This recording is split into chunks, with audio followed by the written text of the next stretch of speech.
Because I got a new God. And I got a new people. And the ones I used to be with, I ain't with no more. I've done changed partners. Done been turned around. Already know what I'm going to do. Heaven's my home. Going all the way.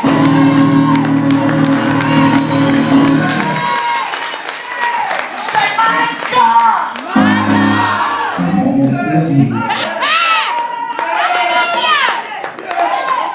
Preaching pretty good for a white woman, ain't it?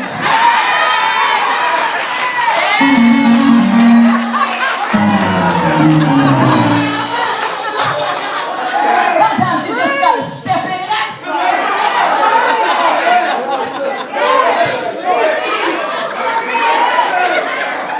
Yo! So Ruth says to Naomi, sit down. Let me go and glean in whose side I might find favor. Look at that. But see, there's something working that she can't see. All right. But at the same time, the statement that she made lets me know that there is some kind of awareness. That she knows there's some kind of plan. She ain't even sure how it's going to work out. Come on. But for some reason, she's not looking at herself like an ordinary beggar. Because see, whenever God begins a plan, God has to take somebody's life and his whole goal is to move them. Say, move me. And that's why I struggle when the only thing we want to do is get saved when there's so much more. Don't just leave me at the altar. Come on, pick me up and take me on a little bit higher. There was so much more. Ruth says, let me go and glean in the field of the one whose side I may find favor.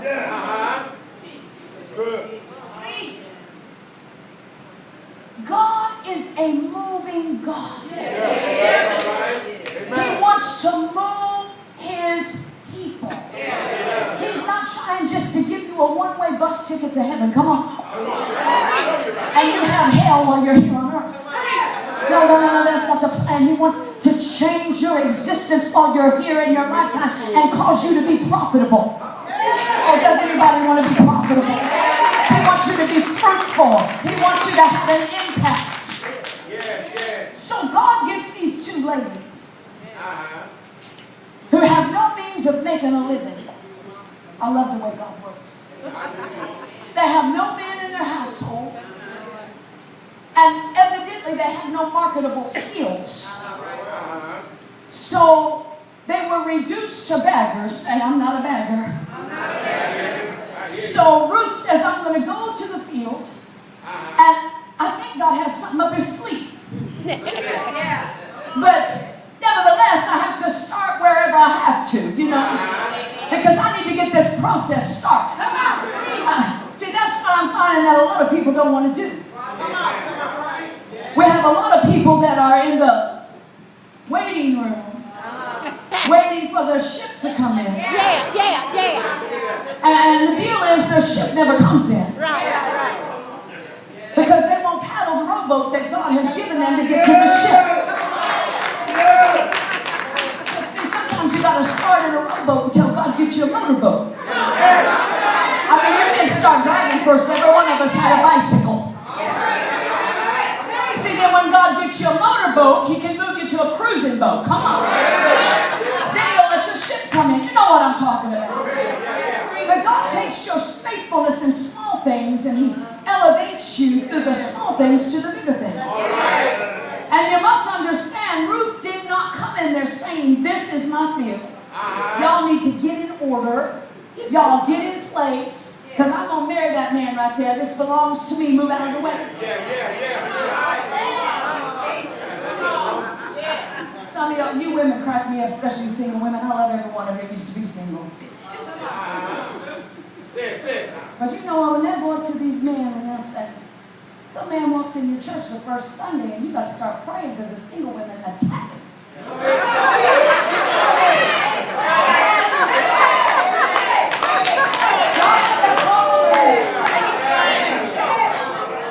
God said, you're mine. God said, you're my Boaz. Shoot, baby, why don't you let God tell him that? The Bible said he that findeth the Lord findeth a good thing. I think he's supposed to find you. My God. So she didn't go in there telling them, I'm going to marry him. You better watch yourself. That's mine. She walked in there saying, can I pick up what you dropped? Just pick up what you dropped. See, then when God saw her willingness to start at the bottom, he said, I'm going to move you from the background to the forefront. See, he said, all I got to do is let one person, you know what it takes one person to like you. One person to notice you. And your life will go from obscurity to notoriety. One person. One person. See, if God ever puts you in front of the right people, anything can happen. You don't have to try to get yourself there. If you just wait, in God's timing, he'll get you there. So she says to Naomi, I know we don't have anything, but we'll eat because we have a God. See, her gods became. We'll eat. So she's being resourceful and she's being innovative. Now, I think sometimes God wants to get us out of the box that we put ourselves in. And I think he wants to get us in a place of struggle at times so he can show us his success. See, I believe that there's times that God will let trouble surround you on every side so you can't look around you. The only place you can look is up. Get right in the middle of your trouble and what you thought was a mess. Come on. God's just using it as a setup. Hear me. What you thought was a setback is causing you to step forward, and what you thought was an enemy that was going to take you down, it's just a way to promote you a little further. That's good. Something that knocked you down was just a setup to push you forward. Did you ever find out that the thing you thought was the devil turned out to be God? I thought that was a devil. I remember when I was sitting in church and the Lord spoke to me and said, that's your husband. I said, I rebuke you, devil.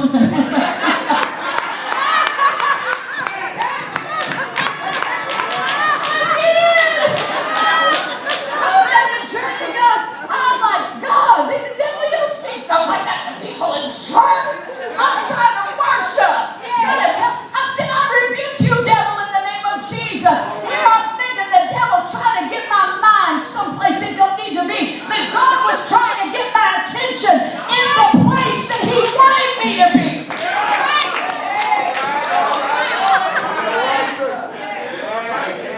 Sometimes God will mess stuff up. Ask me why. Why? Because he had something better that he wanted to give you. And if you didn't mess it up, you wouldn't have got the better. You would have stayed right there where you were.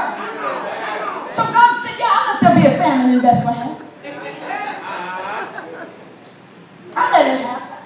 All right. Because I needed you to come to Moab. Yeah. The place of idols. Yeah, then I turned around and I messed up Moab. Because I needed you to go back to Bethlehem. Why?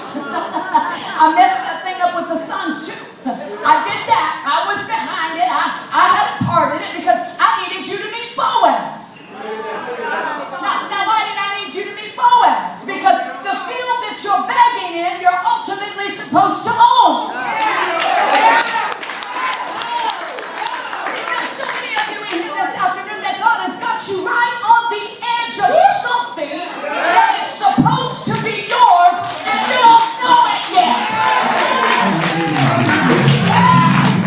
God is working on your behalf. Tell your neighbor, God is working for me. Come on, I'm talking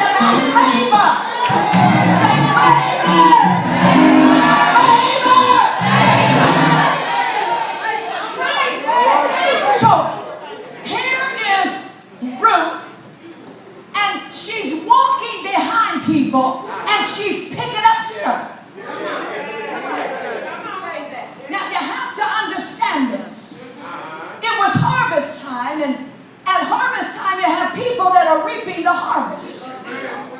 So Ruth is following the reapers, and she's walking behind people who are paid to gather the harvest, because whenever you're gathering harvest, it is inevitable that you will drop some. That just went. See, here's what I'm trying to let you know is it may not be my harvest time, but it may be your harvest time. So just because it's not my harvest time, if I'm getting behind you, I can have your leftover.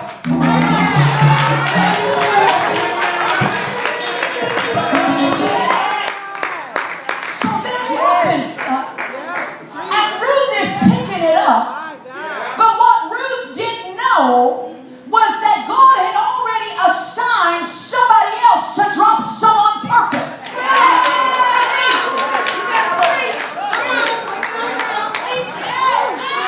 See, some of you never get to pick anything up because the people you're following aren't dropping anything.